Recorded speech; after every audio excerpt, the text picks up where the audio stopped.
Sainte Thérèse d'Avila, sa vie écrite par elle-même, chapitre 15. Elle continue le même sujet et donne quelques avis sur la conduite à tenir dans cette oraison de quiétude. Elle expose comment il y a beaucoup d'âmes qui arrivent à ce degré de raison et montre que bien peu montent plus haut. Les points dont il est question sont très utiles et très nécessaires. Revenons maintenant à notre sujet. Cette quiétude et ce recueillement sont une chose que l'âme sent profondément par la satisfaction et la paix dont elle jouit.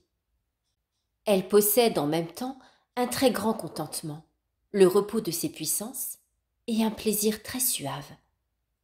Comme elle n'est pas encore parvenue à des faveurs plus élevées, il lui semble qu'elle n'a plus rien à désirer. Volontiers, elle demanderait comme saint Pierre à fixer là sa demeure. Elle n'ose ni changer de place, ni se remuer, car il lui semble que ce trésor lui échapperait.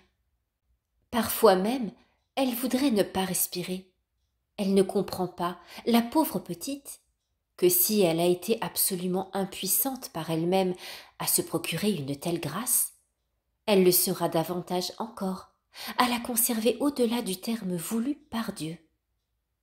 J'ai déjà dit que dans ce premier recueillement, dans cette oraison de quiétude, les puissances de l'âme ne sont pas privées de leur opération. Tant que dure cette oraison, l'âme goûte un tel bonheur avec Dieu que la volonté lui restant unie, malgré les écarts de l'entendement et de la mémoire, elle conserve la quiétude et la paix. La volonté même les ramène peu à peu au recueillement. Bien qu'elle ne soit pas entièrement abîmée en Dieu, elle est si bien occupée de lui, sans savoir comment, que ces deux puissances, malgré tous leurs efforts, ne sauraient lui ravir son bonheur et sa joie. Au contraire, elle veille sans fatigue à entretenir cette petite étincelle d'amour de Dieu et à l'empêcher de s'éteindre. Daigne Sa Majesté m'aider à bien faire comprendre ce point, car il y a beaucoup, oui, beaucoup d'âmes qui arrivent à ce degré, mais il y en a bien peu qui le dépassent, et je ne sais à qui en attribuer la faute. À coup sûr, ce n'est pas à Dieu. Dès lors, en effet, que Sa Majesté nous fait la grâce d'y parvenir, je suis assurée qu'elle en accordera beaucoup d'autres s'il n'y a pas d'infidélité de notre part. Il est donc très important pour l'âme parvenue à cet état de bien connaître l'éminente dignité à laquelle elle est élevée et la faveur insigne qu'elle a reçue de Dieu. Qu'elle considère, en outre, qu'il serait très raisonnable qu'elle n'appartienne plus à la terre. Car le Seigneur, dans sa bonté, la fait déjà, se semble, habitante du ciel, pourvu qu'elle ne s'en rende pas indigne par sa faute. Mais quelle infortune, si elle retourne en arrière! Je m'imagine qu'elle suivrait alors la pente de l'abîme, comme je le faisais moi-même, quand Dieu, dans sa miséricorde, a daigné me ramener à lui. Car en général, ces chutes, à mon avis, supposent de graves offenses. Et il est impossible de renoncer à un si grand bien sans être aveuglé par un grand mal. Aussi je supplie, pour l'amour de Dieu, les âmes à qui le Seigneur a daigné accorder l'insigne faveur d'arriver à cet état, de se bien connaître, d'avoir pour elles-mêmes une haute estime, basée sur une humble et sainte présomption, pour ne pas retourner aux viandes d'Égypte. Si par suite de leur faiblesse, de leur malice, de leur nature misérable et fragile, elles viennent à tomber, comme je le fis moi-même, qu'elles se rappellent toujours le bien qu'elles ont perdu, qu'elles marchent dans la crainte et la défiance d'elles-mêmes. Elles ont raison de craindre. Si en effet elles ne reprennent l'exercice de l'oraison, elles ne pourront qu'aller de mal en pis. J'appelle véritable chute l'horreur qu'elles auraient pour le chemin qui les avait menées à l'acquisition de si grands biens. Je m'adresse donc à ces âmes. Je ne leur dis pas d'être exemptes de toute offense de Dieu, de tout péché.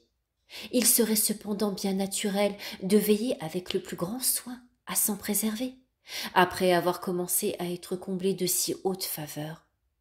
Mais je sais que nous sommes fragiles. Ce que je recommande surtout, c'est qu'on n'abandonne pas l'oraison. Par elle, On comprend ce qu'on fait.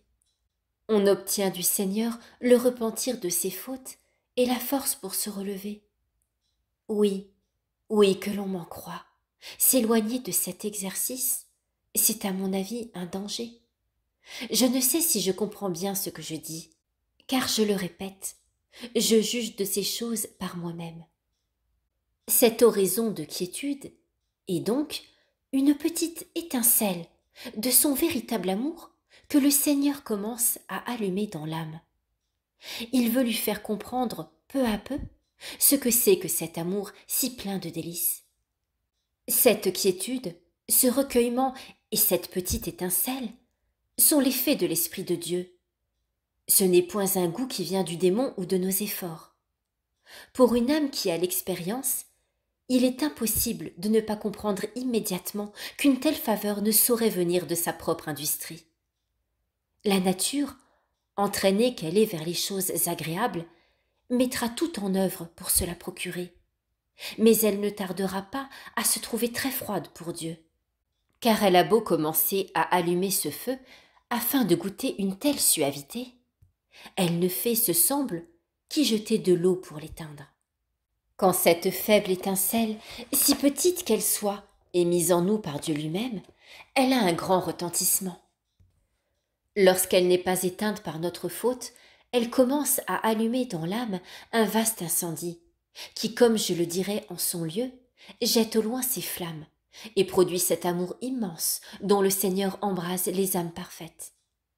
Par cette étincelle, Dieu donne à l'âme un signe, un gage qu'il l'a choisi désormais pour de grandes œuvres, si elle se prépare à les recevoir. C'est là un don immense et bien supérieur à tout ce que je pourrais en dire.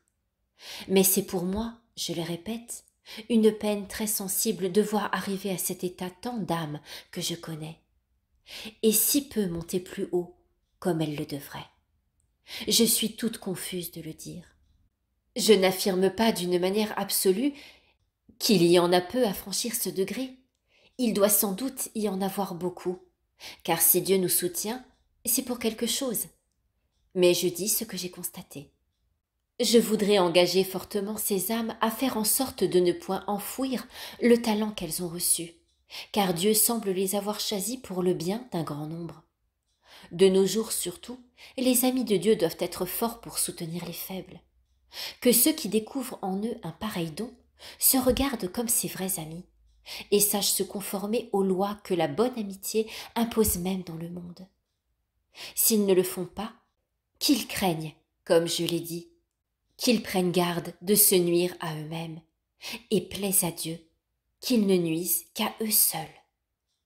Durant cette raison de quiétude, l'âme n'a qu'une chose à faire, se comporter avec suavité et sans bruit. J'appelle bruit le travail de l'entendement qui cherche beaucoup de paroles et de considération pour rendre grâce de ce bienfait, et qui entasse ses péchés et ses fautes pour se pénétrer de son indignité. Toutes ces choses se remuent alors, l'entendement les représente, la mémoire s'agite, et j'avoue que parfois ces deux puissances me fatiguent. Et bien que ma mémoire soit faible, je ne puis cependant la tenir sous le joug. La volonté doit donc se tenir dans le repos et la prudence pour comprendre qu'on ne négocie pas bien avec Dieu à force de bras. Ce serait comme si l'on jetait sans discrétion de grosses bûches sur l'étincelle. On ne pourrait que l'éteindre. Qu'elle le reconnaisse et qu'elle dise en toute humilité: Seigneur, que puis-je faire ici? Quel rapport peut-il y avoir entre la servante et son maître, entre la terre et le ciel? Ou autres paroles d'amour qui se présentent à ce moment, qu'elles sont bien pénétrées de la vérité de ce qu'elle dit, qu'elle ne se préoccupe pas non plus de l'entendement qui n'est qu'un apportin. Elle voudrait peut-être lui faire partager son bonheur et chercher à le tenir recueilli, car elle se trouve souvent unie à Dieu dans un doux repos, tandis que l'entendement se livre à toutes sortes d'écarts. Ce qu'elle a de mieux à faire, c'est de le laisser s'égarer, sans aller à sa recherche. Qu'elle se tienne donc en repos, dans la jouissance de cette faveur, qu'elle soit recueillie comme une prudente abeille. Car si les abeilles n'entrent jamais dans la ruche, et s'en vont toutes à la chasse les unes des autres, le miel ne se fera guère. Ainsi donc, l'âme qui n'y veillera point subira un grand dommage, surtout si l'entendement est subtil. Quand en effet il commence tant soit peu à bien arranger ses discours, à trouver de belles raisons et à les présenter sous une forme séduisante, il s'imagine faire quelque chose. La raison n'a qu'une chose à faire ici, c'est de bien comprendre qu'une faveur aussi grande vient uniquement de la bonté de Dieu. En outre, nous voyant si près de Sa Majesté, nous devons lui demander des grâces, la prier pour l'Église, pour ceux qui se sont recommandés à nous, pour les âmes du purgatoire. Et cela sans bruit de parole, mais avec un grand désir d'être exaucé. C'est là une oraison qui comprend beaucoup et obtient plus que tous les discours de l'entendement. Que la volonté réveille en elle certaines considérations qui se présenteront naturellement à la vue de son avancement, afin d'enflammer cet amour. Qu'elle produise des actes d'amour, en se demandant ce qu'elle fera pour payer tant de bienfaits. Mais comme je l'ai dit, qu'elle se tienne en garde contre le bruit de l'entendement qui est à la recherche de grandes pensées. Ce qu'il y a de plus opportun ici, ce sont de petites pailles placées sur ce feu avec humilité. Ce qui vient de nous ne mérite même pas le nom de paille, sans doute, mais contribue mieux cependant à allumer ce feu qu'une grande quantité de bois. Je veux dire que ces considérations très savantes, à notre point de vue, étoufferaient cette étincelle divine dans l'espace d'un credo. Cette doctrine sera profitable pour les hommes de science qui m'ont commandé de l'écrire. Tous, par la bonté divine, sont parvenus à ce degré de raison.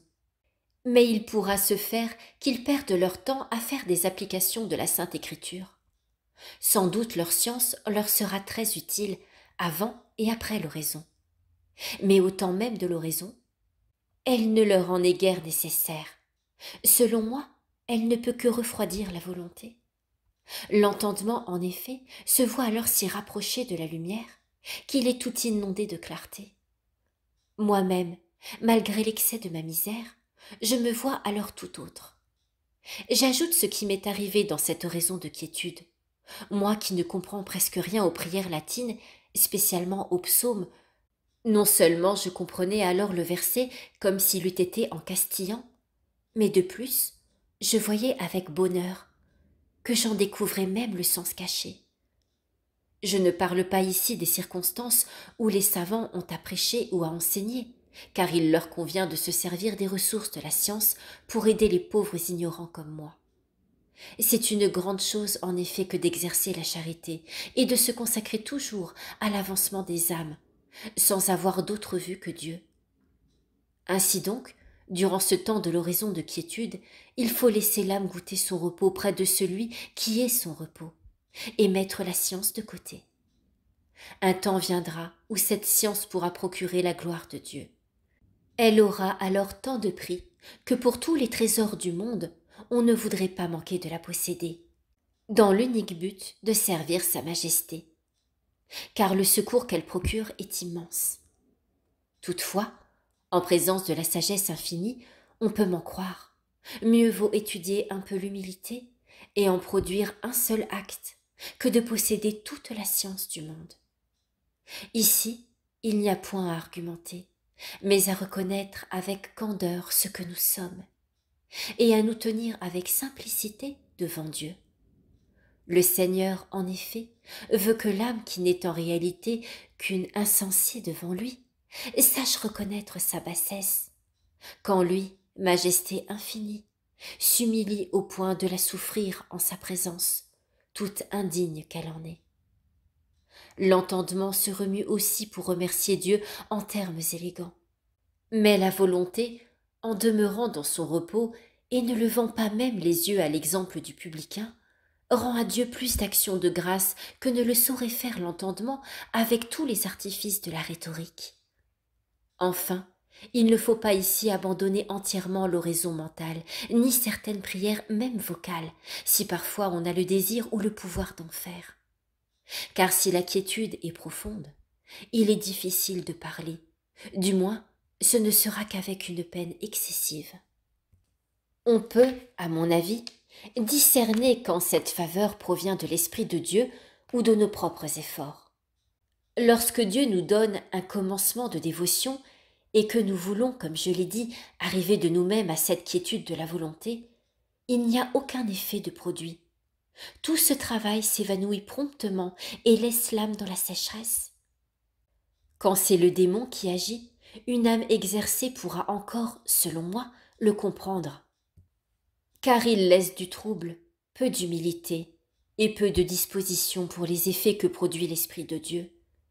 Il n'éclaire point l'entendement et n'affermit pas dans la vérité. Au contraire, il ne portera aucun préjudice à l'âme, ou du moins ce préjudice sera faible si elle rapporte à Dieu les délices et la suavité qu'elle éprouve alors. Si en outre, elle dirige vers lui toutes ses pensées et tous ses désirs, comme je l'ai déjà dit. Le démon ne peut rien gagner à procurer des délices à cette âme. Dieu permettra plutôt qu'il perde beaucoup. Cette âme, en effet, pensant que cette faveur vient de Dieu, reviendra souvent à l'oraison pour en jouir encore. Si elle est humble, nullement curieuse ni attachée aux délices même spirituelles, mais plutôt amie de la croix, elle fera peu de cas des douceurs que le démon lui procure, tandis qu'au contraire, elle aura la plus grande estime pour celle dont Dieu est l'auteur. Tout ce qui vient du démon est mensonge comme lui. Mais voit-il l'âme s'humilier au milieu des joies et des délices? Et elle doit toujours veiller avec soin à sortir plus humble de toutes ces faveurs et suavités de l'oraison. L'esprit de mensonge, comprenant qu'il y perd, ne reviendra pas souvent la tenter. C'est pour ce motif, et beaucoup d'autres, qu'en parlant du premier degré d'oraison et de la première manière d'arroser le jardin, j'ai indiqué qu'il est très important, quand on s'adonne à l'oraison, de commencer par se détacher peu à peu de toutes sortes de contentements. J'ai dit aussi d'entrer généreusement dans la liste avec l'unique but d'aider le Christ à porter la croix et d'imiter ces vaillants chevaliers qui, sans solde, se consacrent au service de leur roi, assurés qu'ils sont d'en être récompensés. Tenons donc les yeux fixés sur le véritable et éternel royaume que nous avons l'ambition de conquérir. C'est une très grande chose d'avoir cette pensée toujours présente, surtout dans les débuts. Car dans la suite, le peu de durée ou le néant de tout le créé, le profond mépris que l'on doit avoir pour toutes les satisfactions d'ici-bas, apparaissent dans une telle clarté qu'au lieu de chercher à se les rappeler à la mémoire, il faut au contraire y faire diversion pour supporter la vie. Il semble même que ces considérations sont trop basses. De fait, les âmes avancées dans la perfection considéreraient comme une honte et un déshonneur de songer à ne laisser les biens de ce monde que parce qu'ils doivent finir un jour.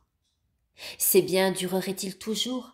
Elles seraient dans l'allégresse de les quitter pour Dieu. Plus ils seraient parfaits et de longue durée, et plus elles s'en dépouilleraient volontiers. L'amour est déjà très élevé dans ces âmes, et c'est lui qui agit. Une telle considération est souverainement importante pour ceux qui commencent. Qu'ils ne la regardent donc pas comme une chose basse, car elle leur procurera un bien immense. Voilà pourquoi je la recommande avec tant d'instance. Les plus avancés en auront même besoin à certaines époques où Dieu veut les éprouver et où Sa Majesté semble les délaisser. Je l'ai dit, et je voudrais qu'on ne l'oublie jamais. Si l'âme grandit, comme nous l'affirmons, et c'est la vérité, elle ne grandit pas cependant à la manière des corps. Le petit enfant qui s'est développé et est arrivé à la taille de l'homme mûr ne recommence pas à décroître et à reprendre un petit corps. Pour l'âme, le Seigneur veut qu'il en soit ainsi. C'est ce que j'ai constaté pour moi, car je ne le sais pas autrement.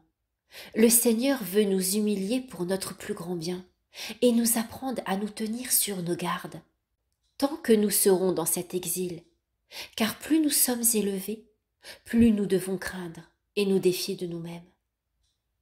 Il est des temps où ceux qui ont déjà leur volonté si parfaitement unie à celle de Dieu, qu'ils endureraient toutes sortes de tourments et souffriraient 1000 morts plutôt que de commettre une seule imperfection, sont parfois tellement assaillis par les tentations et les persécutions qu'ils ont besoin, pour éviter l'offense de Dieu et ne point tomber dans le péché, de recourir aux premières armes de l'oraison. Ils doivent de nouveau considérer que tout finit ici-bas, qu'il y a un ciel, un enfer, et se servir d'autres considérations de ce genre. Je reviens donc à ce que je disais. Un moyen très efficace pour déjouer les ruses et les douceurs du démon, c'est de commencer dès le début à porter généreusement la croix, sans désirer de consolation. Le Seigneur lui-même nous a enseigné ce chemin, comme étant celui de la perfection. Il nous a dit « Prends ta croix et suis-moi ». Il est notre modèle. Et quiconque suit ses conseils dans le seul but de le contenter n'a rien à craindre. À l'avancement spirituel qu'il découvrira en lui, il comprendra que le démon n'y est pour rien. Il pourra tomber encore, mais s'il se relève promptement, il aura une preuve que Dieu était là. Voici encore d'autres signes de cette action de Dieu. Quand l'Esprit de Dieu agit en nous, il n'est pas nécessaire de rechercher péniblement des considérations pour nous exciter à l'humilité et à la confusion de nous-mêmes. Le Seigneur met en nous une humilité bien différente de celle que nous pouvons nous procurer par nos faibles pensées. La nôtre, en effet, n'est rien en comparaison de cette humilité vraie et éclairée que notre Seigneur enseigne alors, et qui produit en nous une confusion capable de nous anéantir. C'est une chose très connue que par les connaissances qu'il nous donne, Dieu veut nous faire comprendre que par nature, nous ne possédons aucun bien. Plus ses faveurs sont élevées, plus cette connaissance est profonde.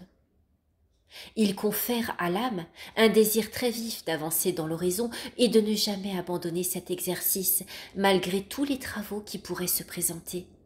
Et elle s'offre à tous courageusement. Il l'anime d'une assurance pleine d'humilité et de crainte qu'elle fera son salut éternel. Il éloigne bientôt d'elle la crainte servile et lui inspire une crainte filiale dans un degré bien plus éminent.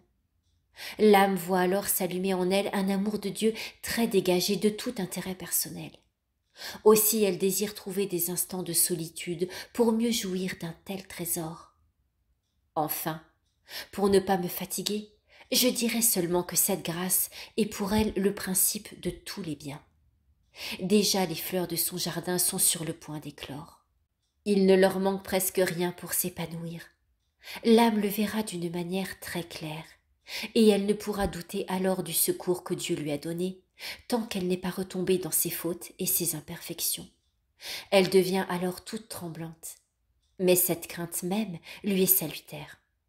Certaines âmes, cependant, retirent plus de profit de l'assurance que ces faveurs viennent de Dieu que toutes les craintes possibles. Quand elles sont naturellement portées à l'amour et à la gratitude, elles se tournent plus facilement vers Dieu par le souvenir de tous les bienfaits reçus que par la vue de tous les châtiments de l'enfer. Du moins, c'est ce qui est arrivé pour moi, toute misérable que je suis. Devant traiter ailleurs, avec plus d'étendue, des marques du bon esprit, je n'en dirai rien pour le moment, car il m'en coûterait beaucoup de les exposer avec clarté. Je compte néanmoins, avec l'aide de Dieu, pouvoir en parler d'une manière assez exacte. Sans parler de l'expérience qui m'a appris beaucoup de choses, j'ai consulté des personnes très instruites et très saintes. On peut donc raisonnablement s'en rapporter à leur autorité. Et ainsi, les âmes qui, par la bonté de Dieu, arriveront à cet état, pourront éviter les difficultés que j'ai rencontrées sur mon chemin.